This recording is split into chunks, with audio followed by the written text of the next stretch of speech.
What's up, YouTube? Pete here with Green Dreams. I got Gavin, and I got an exciting guest with us here today. This is Erica Klopf from Florida Edible Landscaping, and I met Erica in 2011 when I first transitioned from a standard landscaping company towards an edible landscaping company. So I had signed up for my PDC, and Erica was kind of like the one running it, cooking, the whole 9 yards. I was in the PDC. You know, well, we took the PDC together. You were pretty much like running the PDC, the way you were supplying the food, running the kitchen. I mean, Canistel balls dipped in chocolate. Erica's kind of playing it down a little bit. She doesn't mess around. So, you know, you guys ask all the time who does edible landscaping in what areas. You all know I'm up north of Tampa. If you're in South Florida, like, Erica does not play. If you have a commercial location, if you have a restaurant, hotel, culinary garden, this is who you want to contact. She is a gangster edible landscaper, an unbelievable artist. This site, as soon as I got here, I was like, the wind is blowing like no tomorrow. The sun is unbelievable. She's growing annual vegetables. So I'll let Erica tell you all about the site, what she's growing, what she's doing, the intent of the land. It's pretty awesome and interesting. Hello everyone. You are the first eyes via the internet on this garden. It's about 3/4 of an acre. And if you kind of look around a little bit, we're right on a golf course. And this golf course belongs to the Marco Island Marriott, the JW Marriott. And this is their seed-to-table garden, where we are growing food on site and delivering it directly to the restaurants. So the idea is that this area right here is a catering space that's going to be available. And it will seat up to 200. And we have it set up where there's a gate access over here for catering staff, and an entrance and an exit pathway. So this spot will be available for corporate events, for weddings, and for other like functions where they would like an outdoor space. There's a golf club here, so the golf club is excited about using the space. And so that's one of the functions. The other function is for the hotel here. This is how we've started our edible flower garden. This is going to wrap around the whole corner. We've on pause because of the summer heat, but I'm trying to become a rose whisperer, and I want this entire garden to be loaded with different varieties of edible roses. So come check it out. So we've got some different varieties. We're trying out different ones to see which varieties can tolerate these windy, stressful, hot conditions. And I'm impressed with how they've been doing with just, a little bit of nurturing and attention. They respond really well. So we've got some really beautiful, this is Josephine land. We just harvested this morning, so all of the open blossoms have been cut, but they're mixed in with some button ginger. And what will the restaurant use those for? Is that just a garnish on a plate? Mm-hmm. Beautiful. Yep. We cut the zinnias and the sunflowers, extra long stems, and they put them in vases for their hostess tables and to decorate the buffets. Nice. And also as garnishes on the meals. So we've got all different types of rosemary. I love how the rosemaries are growing in here. Shout out to Russell and Creasy, right? So this is kind of that idea that we have this lush herb garden with flowers. There's gardenias along the back. The garden is surrounded by a perimeter planting of bamboo, and so the idea is that we'll feel that enclosed feeling of this kind of like secret romantic garden. There's 6 varieties of edible bamboo shoots that are going to be available to the chefs. The chefs are really excited about the variety of edible. Yeah, it's all about the garnishes and the herbs that are available for cocktails. The cocktail chef was out here recently wondering what he could incorporate at their bars. And so there's just like there's just so much potential for different ways that this all can be used. Along here you see different types of, we've got some purple turmeric growing in, white turmeric, orange turmeric, some galangal ginger. The chefs, they're like, oh, we're gonna be dragging in smokers. They want to just really go to town here on site cooking. We've got some kaffir lime, allspice, different types of chives. Mojan teas installed. This, I don't even know what this is called. This is here, try this. That's from the Asian market. I have that growing exactly. too. And what is it? We'd have to ask Andy. We have to figure out what it is. I know it's really bitter. I have the name written down somewhere, but I don't know the actual botanical name on that one. Yeah, I don't know. I like it. Vietnamese coriander. Bay rum. That's lemon bay rum. Oh, nice. Bay leaf. And so the idea is that this will grow in as a hedge, and then the catering staff will be able to enter and exit, and people will do their thing. Large seating area. So, I mean, when I think South Florida, I think fruit trees, perennial vegetables. Like, you're growing annual vegetables here. Yeah. How are you doing that? Well, by researching varieties that are tolerant of the heat. Wow. Right now we're growing 8 different varieties of sorghum, about a dozen different varieties of sunflowers, a ton of zinnias. We're doing white and black sesame. Wow. We have we have Cuban or different types of cowpeas. We have a red and white rice cowpea. It's a cowpea that's the size of a grain of rice. That sounds amazing. That's out there. That is going to be really interesting to see grow in. We've got some carrots that are kind of not really doing too hot, but the daikons are developing. Some different types of funky perennial greens like this red Aztec spinach, a couple different varieties of callaloo, which thrives in the heat, several varieties of zinnias, a really cool collection of okra. We have a variety of okra where you take the seeds and roast them and use them as a coffee substitute. What? We've got sorghum that you juice, and the chefs are really excited about trying to make like a syrup. And then we've also got popping sorghum that you pop like a popcorn. And they love like the lemongrass, all of the edible flowers. We just put in cassava. We're waiting for more rain to start harvesting different varieties of sugarcane. So we'll put in a really fat collection of sugarcane. That would be awesome. They're pumped on the sugarcane. Yeah, that's exciting. Yeah, to boil down into caramel.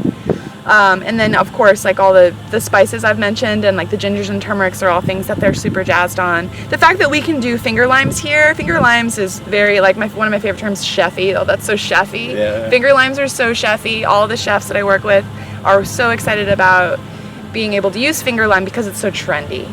And we're going to use it because we can, because it's accessible and because it does well in our climate, you know? So I think that it's a really exciting opportunity for us as edible landscapers and as people promoting local food with an expertise in the tropical and subtropical herbs and spices and the vegetables to collaborate with these really talented chefs on ways to incorporate this food into the menu. I think it's awesome. Yeah, I think every hotel should have a food forest or a garden or culinary garden. It just kind of makes sense, you know. Yeah. I mean, why not? We're in Florida. I mean, this is the place where we should be growing this stuff. So show us around. I mean, you're growing some like weird stuff that not commonly grown in South Florida this time of year. This project is also challenging because we are technically not allowed to grow fruit because we're within an HOA association because of the property, and so there was a holdup in the project planning because they are worried about attracting pests, and fruit are a huge thing. When fruit drop, they rot. They're full of sugars and they're sweet, so they attract lots of pests. And so we're not putting in any fruit here. It's exclusively it's an urban spice garden. So that adds an extra element of complication and design to where we're not. I mean, normally I'm working with tropical fruit. Here I can't work with tropical fruit. So yeah, no star fruit. No, there's no star fruit. There's no passion fruit. There's no pineapple. You know, it's herbs and spices and vegetables specifically. That's definitely challenging. So it's a whole other thing. So the design, I want it to feel like a wildflower meadow. I want you to walk up to it and feel a sense of disorganization and color, but also like a natural flow and a natural rhythm. So that's kind of like the idea when you walk up. Where this is very formal, very organized, very geometric, this needs to be a little bit, it needs to feel disorganized, but it's actually very organized, where every single plant is documented in an Excel sheet and we have every single guild planned out. And the chef can pull up his phone, go to our Google Doc and see the dates where the produce is going to be available for harvest, because it's all calculated. The seed date, my staff puts in the seed date, and then it's already set up to generate a harvest date. Oh, so you've really made it cookie cutter for them. I mean, it's totally, everything's labeled. They can walk out here and they can say, oh, there's the sesame, and then they can say, when's the sesame going to be ready? And they get out their phone and they can get an approximate date of when we're going to be bringing in sesame. That is slick. I love it. Yeah, and it's a neat way that we can collaborate on planning. The sorghum's coming in really lovely. It's wild how some varieties just look absolutely awesome and then other varieties look not so awesome. And it's just a really cool way for us to learn which varieties of sorghum do best in the summertime, which varieties of okra are most palatable, or which ones the chefs enjoy the most. These are real beautiful, and you can see the little pods. Sesame in Naples, Florida. Wow. Yeah, and like this is one of the things that the chef is so excited about. He just noticed it. He noticed the label and he looked at me and he was like, Eric, what's the deal with the sesame? What's the story on that? You know, he's pumped. He comes out here and he's like, are the finger limes ready? And he just, last time I think he just took them. He was like, oh, just couldn't help it, you know? That's what I'm talking They're about. so excited. And they are, the idea of incorporating this into their sushi roll, like wrapping their sushi rolls in their own sesame, will create a sense of place, of really being grounded in our climate zone. Because there's, you know, the only other, I don't know if there's any other JW Marriott in the United States in the tropics. Maybe there's one in Hawaii, but it's super unique. Like other parts of the country are unable to do this. They have their own cool things that they grow in their climates, but this is what we have here. Love it, one and only. Yeah, this is what we have here that makes us unique and makes us different and exotic, and also is a testament to our climate and what is going to be the easiest to grow locally, you know? So tell us about all this mulch. I see a lot of mulch. So the mulch, all the mulch that's here is from landscaping residue from the community right here. So it's a waste product. It's a waste product. Yeah, I just pulled up next to the guys trimming trees and was like, hey, y'all want to just dump that right over here? Wow. And they dropped it off and brought a spreader and spread it for me.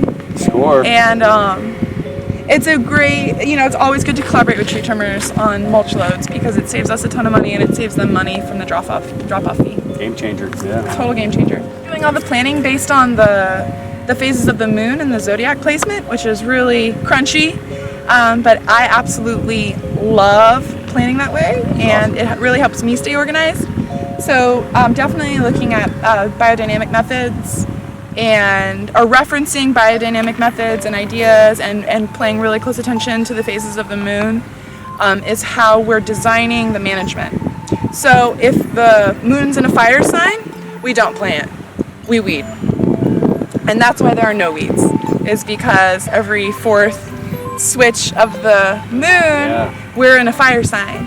And it's good because we're not reactive, we're proactive. All of our planning is proactive.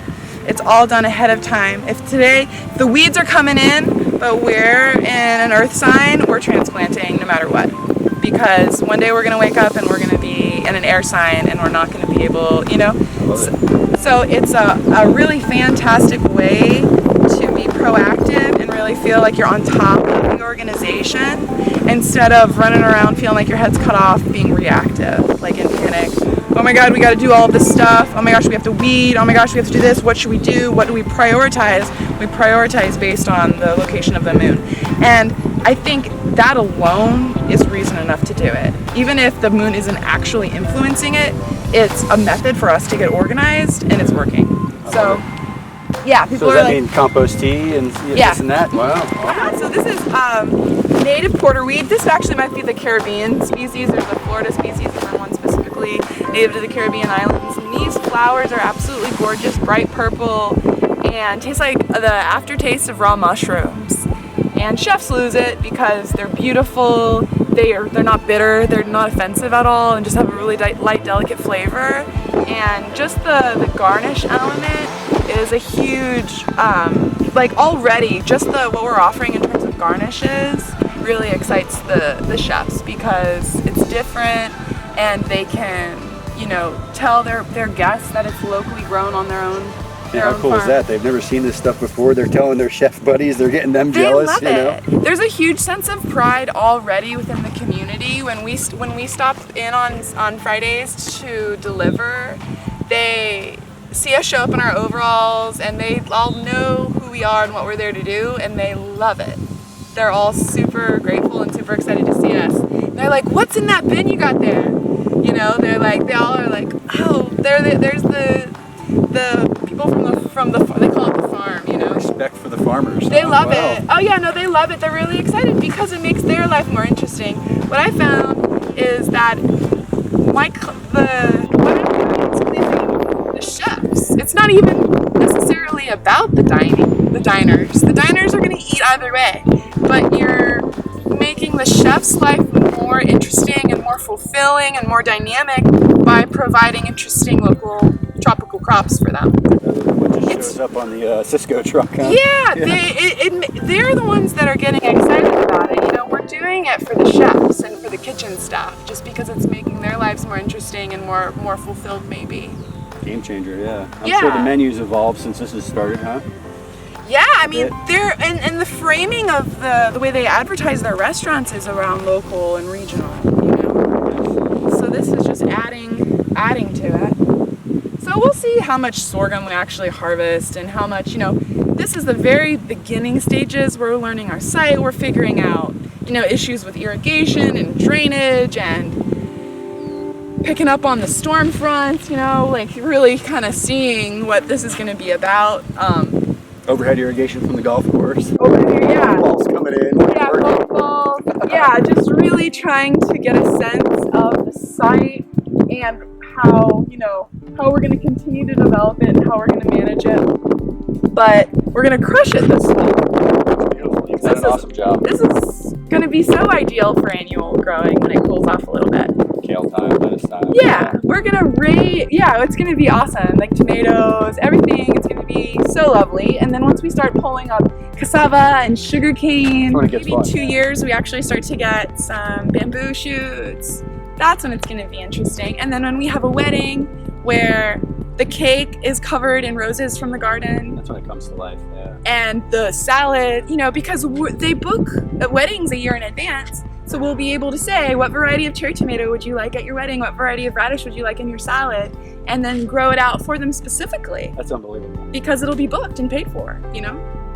Wow. So that's what I'm really excited to see happen here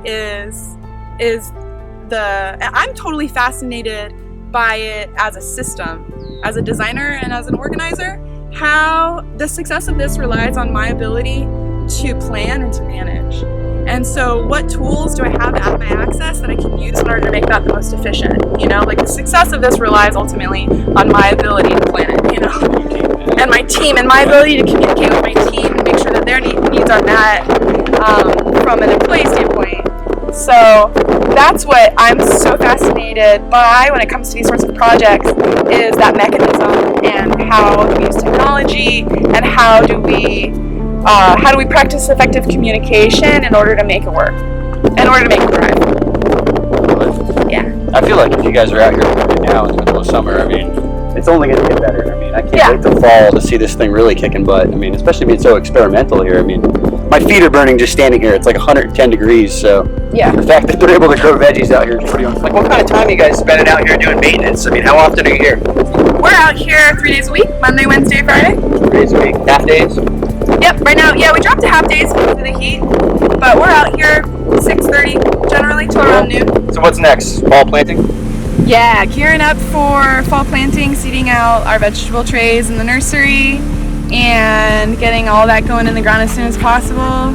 I think that I'm going to delay a little bit. I'm not going to start I was going to try and jump the gun in August and really get it going, but I'm going to focus on putting in flowers that attract the beneficial insects and really try and set up for those guys, because the growing conditions are so gnarly out here. We're already seeing so many caterpillars and aphids and tons of fire ants, and it's just like already so gnarly.